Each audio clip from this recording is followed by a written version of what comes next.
Everybody, JC here with another T&I toy review. And for today's review, we're going to take a look at the new DC Comics Multiverse Batman Arkham Origins Black Mask figure.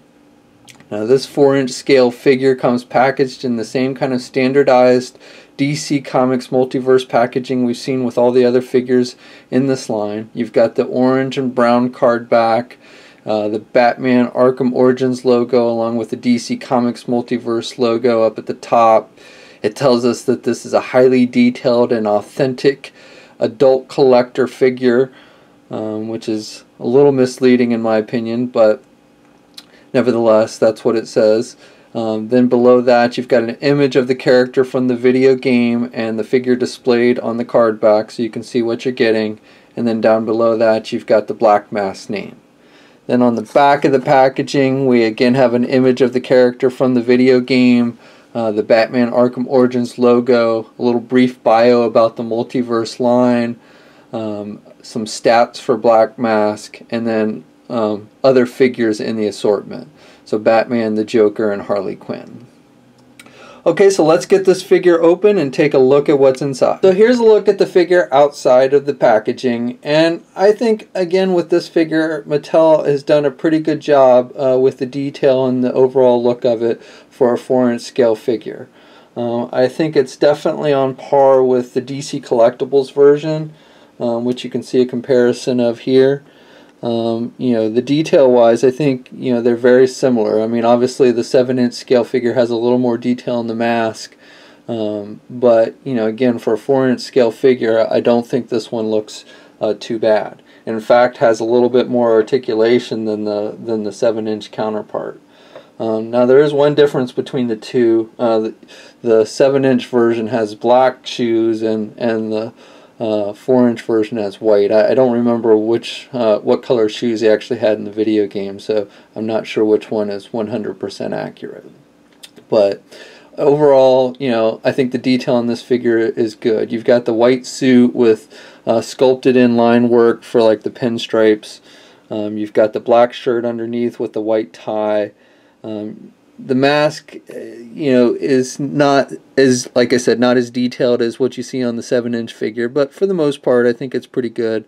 For eyes, they've kind of just used white paint with black pupils, as opposed to like being able to see skin color underneath the mask. He's got the black gloves, and then as I mentioned he's got white shoes. And you can see some buttons sculpted on the coat and the vest and everything. And even on the back, you know, you've got some creases on the suit and stuff sculpted in. So, you know, overall, again, I really can't complain about the detail on this figure. This figure comes with two accessories. One accessory is a pistol, and there's not a whole lot of detail on this weapon sculpt-wise. It's basically just black plastic, and it's kind of a soft plastic as well. So mine actually, the barrel came out a little warped when I took it out of the packaging. You could probably take a hairdryer and straighten that out if you wanted to, if yours ends up having a similar problem, but just a note. The other thing to note about this weapon is you'll notice on the trigger it's a solid piece of plastic. They didn't actually do a hole for the trigger, but the hand his one open hand to hold the gun, it looks like they've almost given him a trigger finger. You know, sculpted the hand so he's got a trigger finger. So unfortunately, because there's no hole there at the trigger, he has no real place to put that finger. So when he's holding the gun, it looks a little funny.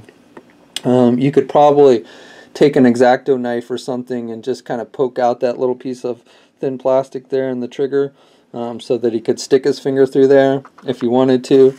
I just took a weapon from one of my G.I. Joe figures and gave it to him. It's got a little more detail to it anyway, so I think that looks better. But just to note that, you know, that he doesn't hold the weapon that great because they didn't sculpt a hole in the trigger. The other accessory he comes with is an alternate head, and this is basically very similar to the head that comes attached to the figure. It is a little bit smaller head and it's got red eyes. My only issue with this alternate head is it doesn't fit as well on the ball joint. You know, basically you just pop off the head and it's got a ball joint there, and then you pop on the new head. But unfortunately the hole on the new head is not as big, and so it doesn't fit as well. So from the front it looks fine, and actually it looks a little bit better in my opinion from the front. But from the back, you can see that that ball joint is exposed on the back of his neck there because it doesn't quite fit all the way down. You could again probably take an X-Acto knife and scrape out some plastic to make the hole a little bit bigger so it fits better. But just to note, at least on my figure, the alternate head does not fit as well and looks a little funny from the back. So this figure stands almost exactly 4 inches tall. Here he is next to the Deadshot figure from the first wave, and you can see that Deadshot is a little bit shorter than Black Mask.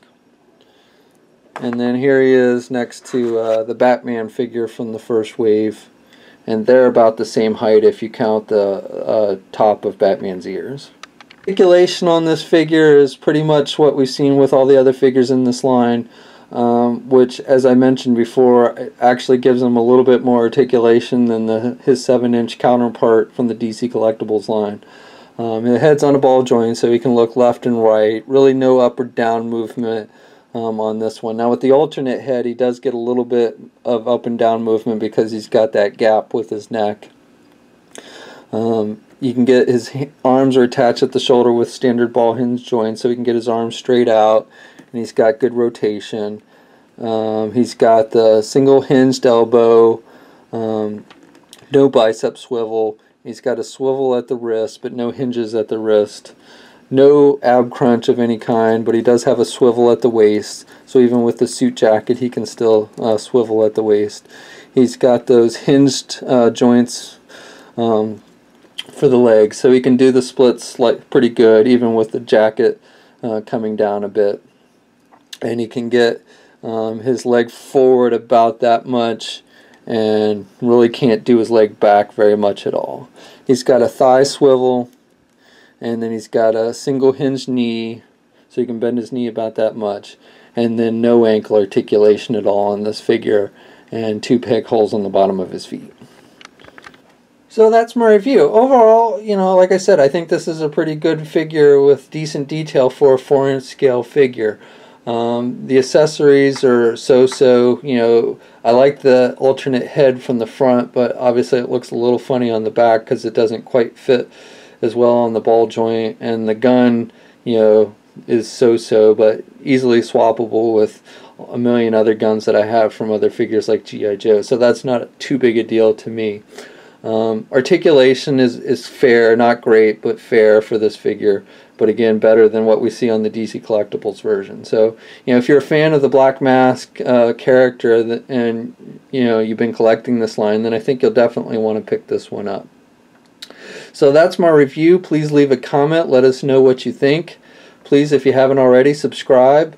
And until next time, I'll catch you later.